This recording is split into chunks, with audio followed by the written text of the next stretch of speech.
새로운 한 주가 시작되었습니다. 아마 이번 주까지 휴가를 많이 갈 것 같은데요.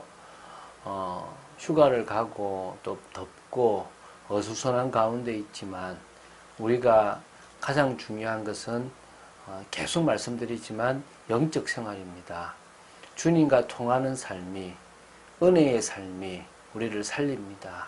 하나님은 우리가 세상과 다른 삶을 살아가기 원하십니다.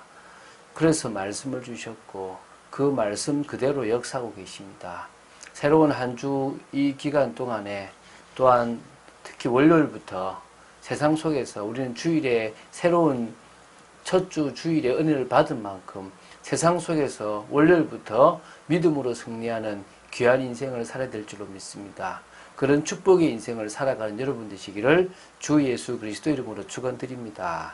자, 사사기 9장 7절부터 21절 말씀입니다. 좀 길죠. 17절부터 21절 말씀을 같이 합독하고 그리고 이제 내용을 보겠습니다. 합독하겠습니다.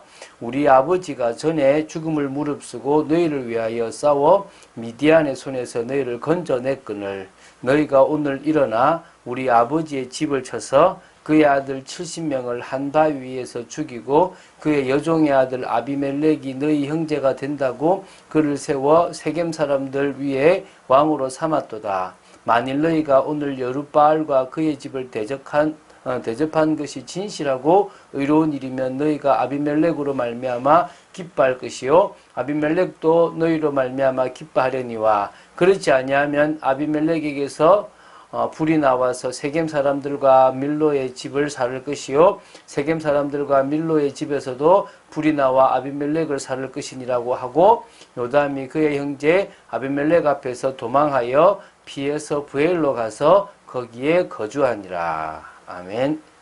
자, 사사기 9장 7절부터 21절은 기드온의 아들들 중에서 유일하게 생존하였던 요담이 나무에 대한 우화를 통해서 아비멜렉과 그의 동조한 세겜 사람들을 향한 하나님의 징계를 예고합니다. 결국 이렇게 싸우게 될 것에 대한 어떤 그런 거거든요. 우화라는 것은 동물과 식물의 인간의 생각이나 감정을 불어넣어 그들이 빚는 이야기를 통해 인간의 잘못을 풍자하거나 도덕적인 교훈을 전달하는 것입니다. 요담은 이 나무와 관계된 우화를 가지고 이 가시나무처럼 스스로 왕이 되려 한 아비멜렉의 교만과 그를 왕위에 추대한 세겜 사람들의 어리석음을 강하게 지금 지적하고 있습니다. 결국은 이 요담의 우화는 아비멜렉과 세겜 사람들 모두의 멸망을 예고하는 것으로 결론이 나지게 되는데요. 조금 길지만 그 부분을 함께 나누도록 하겠습니다. 자, 먼저 이게 7절을 먼저 보면요. 사람들이 요담에게 세겜의 모든 사람과 밀로 모든 사람이 모든 족속이 모여서 세겜에 있는 상수리 나무 기둥 곁에서 아비멜렉을 왕으로 삼았던 일을 알려주었다는 거예요. 이렇게. 그러니까 이제 요담이 그 아비멜렉이 세겜에 의해서 왕이 됐다는 사실을 듣고 나서 이 하나님의 다스림 속에서 살아가는 백성들이 정말 정작 하나님을 버리고 자기의 소견에 옳은 대로 행한 것을 이제 선포하기 위해서 이 축복의 산, 그 그리심산에 올라가서 지금 이 저주를 한 겁니다. 다시 말하면 그 산을 지금 축복의 산을 저주의 산으로 바꿔버렸다고 보면 되겠죠. 그래서 이 그리심산에 올라가서 저주했던 이 내용들에 대한 부분들이 나오거든요.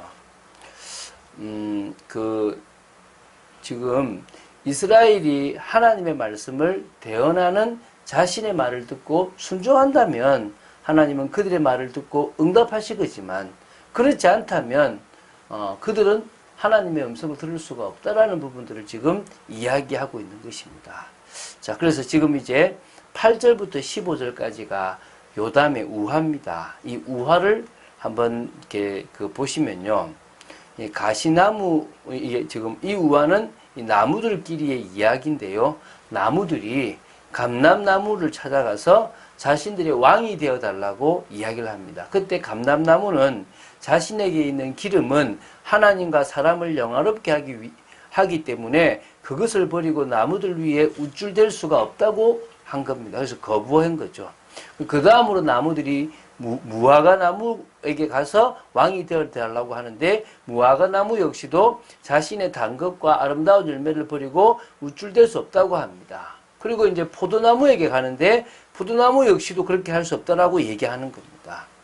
이제 그 후에 모든 나무가 누구한테 오느냐? 가시나무에게 가서 우리 위에 왕이 되어달라고 합니다. 가시나무는 왕이 되겠다고 하는데요, 자신의 그늘에 피하라고 합니다. 그렇지 않으면 불이 가시나무에서 나와서 레바논의 백항목을 사를 것이라고 하는 거죠.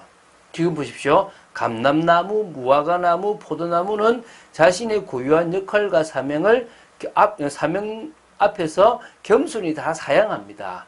이들은 모두 나무로서의 생산성이 있었고요, 하나님과 사람에게 모두 유익을 주는 나무들인데 그들은 사양했는데, 오히려 이런 나무들과는 달리 아무 효용도 없고 오히려 가시로 찌르는 백해무익한 가시나무가 사람들의 요청을 수락하여 나무들 위에 요동하며 통치하겠다라고 이야기하는 겁니다. 가시나무 아래에는요, 힘을 가질 수 있는 것이 아니라 가시에 찔리잖아요.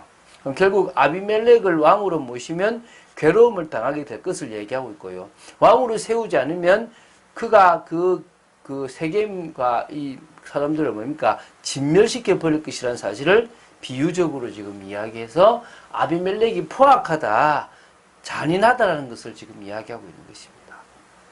자, 16절부터 18절까지를 또 보면요, 결국요, 이 우화 이후에 요담은요, 세겜 사람들의 잘못을 딱 지적합니다. 아비멜렉을 왕으로 세운 것은 절대 진실하지도 않았고 의롭지도 않았다는 것입니다. 죽음을 무릅쓰고 이스라엘을 위해서 싸웠던 여룻바알인 기드온, 자신의 아버지의 집을 선대함이 아니라는 것입니다. 아버지의 집을 쳐서 아들 70명을 한 바위 위에서 죽인 여종의 아들 아비멜렉을 자신의 형제가 된다고 세겜 사람들 위에 왕으로 삼았던 행동 그 자체가 하나님 앞에서 불의하다라고 이렇게 지적한 겁니다. 그러면서 이제 19절부터 21절에 얘기합니다. 이제 요담은 세겜 사람들의 중심을 지금 확인하고 있습니다. 어찌 보면 이제 알려주는 거죠. 너희들이 만일 그 여룻바알과 그의 집을 진실하고 의롭게 대접하고 선대했다면 아비멜렉이 왕이 된 것이 좋은 것이고 기쁜 것이고, 아비멜렉도 기쁘고 너희들도 기쁜 것이겠지만, 만일 여룻바알을 향한 그 대접이 진실하지도 않고 의롭지도 않고 오히려 배반한 것이라면 하나님은 아비멜렉을 통해서 너희들을 말 것이다, 심판하실 것이다. 아비멜렉에서 불이 나와서 세겜 사람들을, 또 밀로 사람들을 살하게 될 것이고, 또 너희들에게서 또 아비멜렉이 뭐가 되냐? 살하게 된다. 서로 전쟁이 일어날 것이다. 우리가 이제 내일 볼 내용들의 그런 부분들이 있습니다. 자, 아마 아비멜렉이 이 사실을 알고 요담을 잡으려고 했을 것이기 때문에 요담은 아비멜렉 앞에서 피해서 브엘로 가서 거기에 거주했습니다. 브엘이 정확하게 어딘지는 지금 나오지 않습니다. 여러 추론을 통해서 세겜에서 상당한 거리에 있는 조그마한 마을로 이렇게 추정하기도 합니다. 자, 보십시오. 여러분, 하나님은 말씀으로 우리의 잘못된 것을 지적할 것입니다. 하고 계십니다. 우리가 잘못을 안 하는 게 중요하고 말씀대로 사는 게 중요하고요. 두 번째는 우리가 잘못된 부분을 지적하셨을 때 또 우리가 돌아서는 게 중요합니다. 아니면요, 이 세겜 사람들이나 또 아비멜렉처럼 우리는요, 그들처럼 진노 속에 들어갈 수가 있는 것입니다. 우리가 복음 속에 있다는 것은 믿음을 가졌다는 것이고, 복음 속에 있다는 것은 그 믿음에 맞는 말씀에 순종하는 것이 있다는 것입니다. 그런 축복된 삶을 살아가야 될 줄로 믿습니다. 자, 바울과 많은 믿음의 선진들이 응답을 발견하기까지 여러 과정들, 여러 힘든 시간표들이 있었다는 것입니다. 제2차 선교 여행을 갔던 바울팀이 그 선교 여행의 참된 응답, 진짜 응답을 받기 전까지 많은 어려움들이 있었습니다. 그런데 그 어려움들을 지나면서 갱신도 하고 그 어려움을 지나면서 또 뭡니까? 집중의 응답을 누리기도 하고 하나님이 원하시는 현장과 뜻을 발견하기도 했다는 것입니다. 참빛교회 또 우리 자신이요. 이런 정말 우리 참빛교회를 향한 또 우리 인생을 향한 그 속에서 여러 어려움, 여러 힘든 과정들을 겪어 나갈 때 뭐 해야 됩니까? 정말 하나님과 통하는 축복 속에서 우리의 틀을 바꾸고 집중하며 하나님이 원하시는 방향으로 갱신하는 축복을 누려야 될 줄로 믿습니다. 우리는 복음을 가지고 있고 이 복음으로 답을 주는 사람들입니다. 그래서 우리는 하나님의 방법을 알아야 됩니다. 열심히 하는 게 아닙니다. 열심히 하나님을 바라보고 기도하는 중에 우리에게 맡겨진 일에 최선을 다하는 것입니다. 그럴 때 하나님은 우리 삶에 역사하시는 것입니다. 그때부터 우리를 통하여 당신의 영광이 드러나게 되어져 있음을 아시게 되기 바랍니다. 오늘 긴 내용을 봤습니다. 그러나 한마디로 그렇게 큰 내용은 아닙니다. 단지 결국은 아비멜렉을 왕으로 삼았던 세겜에 대한 그런 잘못을 지적합니다. 혹시 우리가 잘못된 것이 있다면 빨리 돌아서는 참된 축복을 누려야 될 줄로 믿습니다. 그리고 하나님의 원하시는 믿음의 삶을 살아야 될 줄로 믿습니다. 그런 축복도 여러분 되시기를 주 예수 그리스도로 축원드립니다. 주는 그리스도이시여 살아계신 하나님의 아들심을 고백합니다. 정말 저희들이 하나님의 말씀 따라가는 축복이 있게 하시고 혹시 저희들에게 부족한 것이 있다면 돌아서게 하시고 오히려 세상을 향하여 요담처럼 하나님의 말씀을 담대히 증거하며 우리의 모든 과정 속에서 하나님이 하시는 역사들을 통하여 참응답받는 자리에 들어가는 저희들 되도록 지켜 주시옵소서. 오늘도 믿음으로 시작하여 믿음으로 끝나는 저희들 되기를 간절히 소원합니다. 주 예수 그리스도 이름으로 기도드립니다. 아멘.